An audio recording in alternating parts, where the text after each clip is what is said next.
trans women are not women. Okay. All right, Parker, what is a woman? A woman is an adult human person that has a desire to be in accordance with a particular set of social and cultural norms that are typically associated with the female sex. Now, define a man.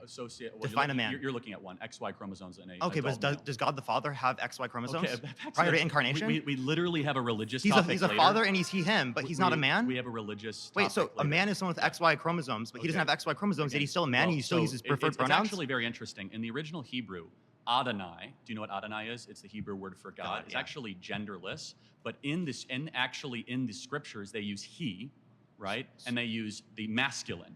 Jesus Christ came to earth as a man, not as a woman, not as genderqueer. But let's go back to the... But God the Father's a man, right? Because all fathers are men. Well, first of all, there's a trinity. So God the Father is neither man nor woman. He is omniscient, omnipotent. He is all being on top of it. So why do you use he? Well, I did not. The scriptures do. You could use woman. You could say her. You could use him, but the way that the language is structured, again, it is so, God the Father is so above gender, it is so above any of our understanding. Then why use with him? Glory and understanding.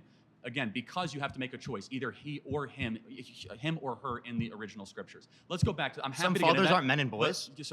So some fathers are not men and boys, not men or boys. I'm sorry. Some fathers are not male.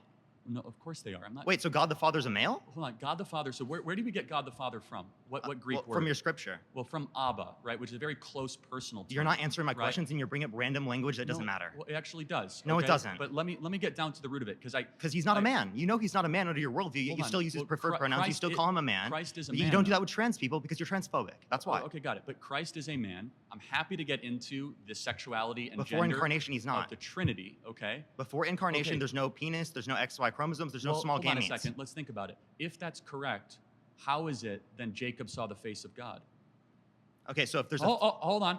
If there was not before the incarnation, how did Jacob see the face of God? How did Jacob wrestle with God? Characters can have faces without biology. How did Jacob wrestle with God? So okay, do you think that he has a body? Well, or was that a figurative notion of wrestle? That's a mystery of the scriptures. I'm not here. Well, it is. I'm not here to debate theology. Can we go back to what we're talking about? But does he actually have biology? You keep trying to pivot because you know this debunks you.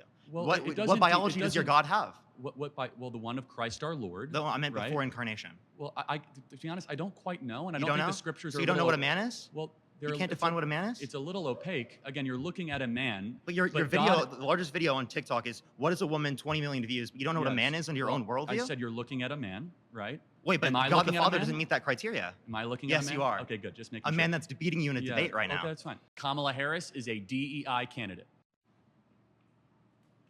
A lot of competition, Mason. Yeah, exactly. Good to see you.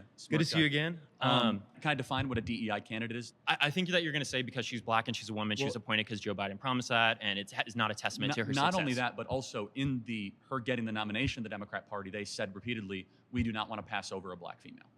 Okay. So just those two things, but the first one is stronger. You're right.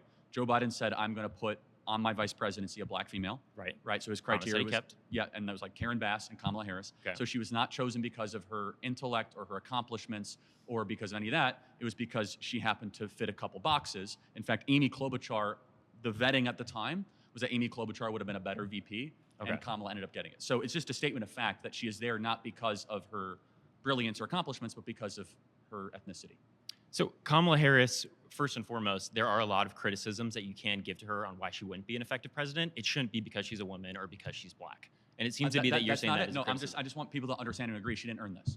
She absolutely did. She has a career where she's been not only a DEA. DEI stands for one of the biggest. Didn't earn it, just so we're clear. But like it stands for diversity, equity, inclusion. I like the meme though. I know what it is. But do you at least admit and acknowledge that when Joe Biden was searching for a VP, he cared more about skin color and a female than the smartest, best person? So the whole conversation with this affirmative action with DEI, the whole reason why people bring it in is to make this imaginary scenario that there's a super qualified white man who was overpassed by this unqualified, stupid, idiot person of color, which is such a terrible analogy because it's not true. His own team it's absolutely not true. Mason, that's not what it is. Joe Biden did not say, I'm going to choose an unqualified person and just append him because she's black. His own team He's saying that I'm going to have two qualified people. If one comes from a different experience, it might be better to have a diversity and have a better perception in forms of government. He said at the South Carolina debate.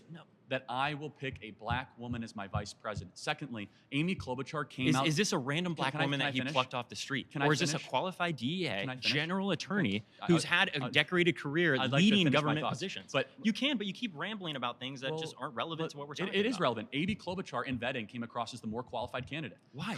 Because they said Kamala Harris wasn't very smart, wasn't very bright. That's their own vetting documents.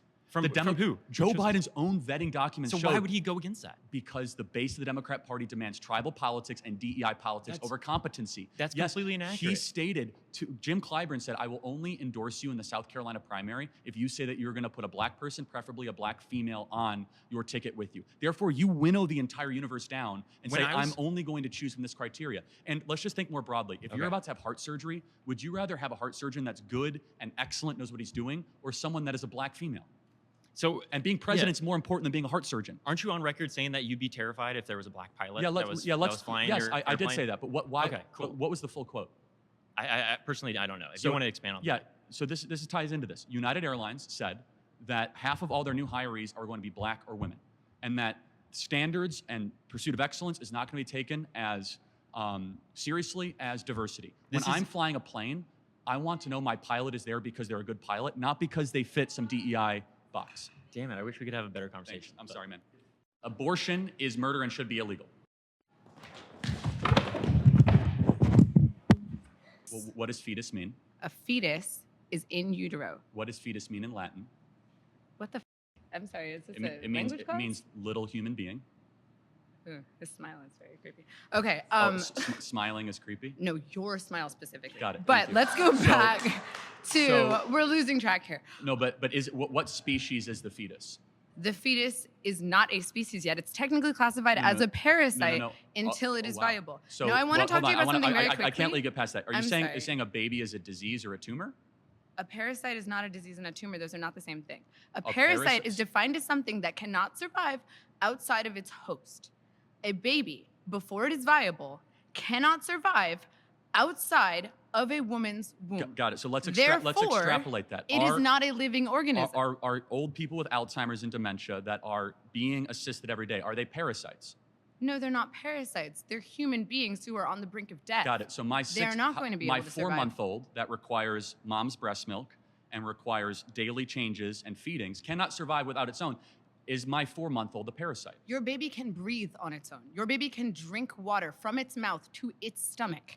But it cannot. Your baby can it eat hunt? food. Can it gather? Can it reason? But that's not what qualifies something as being a living organism. Being a living organism simply means, can you survive outside of a womb, outside of your host? Got it. So I just want to make sure I'm clear. Why does that then equate to moral viability? It equates to scientific viability. Why? Under what standard? Because it is not alive, and you are advocating for the rights of something that is not technically a life. Got it. So what is something while that has sacrificing the needs of the human woman who is alive. Got it. So, but a mom can survive. Yes. Without the baby in her. Right? Yes. The baby cannot survive without the mom. Yes. But a mom cannot survive without her lungs. So it's not her body, it's in her body. It's not her DNA, so it's not her choice. So it's It actually is directly her DNA. It is 100%. It's 50% of her DNA. Half her DNA. Okay, first of all, do we have our terms correct? We agree? Actually, no. So first of all, I would like to refine our terms. I have 2 points to bring up after that, though. So you define as like intentionally like a human being. I think that's a very poor way to define, because if someone were to like break into my home and point a gun at the heads of me and everybody I love, and I intentionally kill them to prevent them from unaliving from my family, I don't think I'm them, right? So I would define as the unjustified termination of a human life. You're making a good point. Let me further clarify that. So self-defense is very warranted. Exactly, right? But I can see where you're going to go with how that has to go with abortion, but we can go down that journey in a second. Yeah, so I mean, like, I kind of do want to give you my argument insofar as why I'm pro-choice, why I think it's justified. But first, I think that, your position is quite absurd, right? Because you're saying that it is a human being, right, at any point in development, especially when it's in the mother's womb. My question to you would be, well, does this make women with IUDs? Because it is the case that in some scenarios, an IUD will allow for conception to occur, meaning there's a unique human life there, but it will prevent its implantation intentionally. Well, no, preventing implantation is not necessarily the same thing as terminating a fertilized egg. For example, if you take Plan B, again, it's not the same thing. Preventing the production of progesterone is not the same thing as terminating a being that has been fertilized. You do not know for a fact that the egg has been fertilized. You do not know that when you have an IUD. Okay, yeah. Do you? So preventing fertilization or implantation to the uterine lining is a conceived zygote. So what happens? A sperm goes into the egg, right? The egg becomes fertilized. It's a conceived zygote. In some cases, it will prevent the implantation of the conceived zygote. The conceived zygote. In some cases, correct. So what do you say? In some cases, women with IUDs are murdered. Of course not. We do not know for a case. That's like saying that. So what's the difference between an IUD conceived zygote and like a mother going to Planned Parenthood and a fetus in her womb? Well, so you're asking two separate things. If they knew for certain, to be more clear, that I have a fertilized egg and I'm going to take a drug to prevent that fertilized egg from attaching to their uterine wall, then yes, that is an act of cancer, of course. Okay, so do you think all men should go to jail? Do I think all men should go to jail? I mean, on third degree. However, no, I don't think women that got abortions or had IUDs should go to jail because I think that they have been deceived by mass culture and mass propaganda. Secondly, the people who should go to jail are the abortionists, who are the ones that have been putting the abortion pill, the ones that have been doing procedures, the ones that have been going into the third trimester and breaking babies' backs and inserting them with syringes while the babies are crying and suffocating, being born alive, and then being dead on the operating table. Okay. That is who should go to jail. Oh. That was actually the best point somebody made. We'll have to talk about I know. that.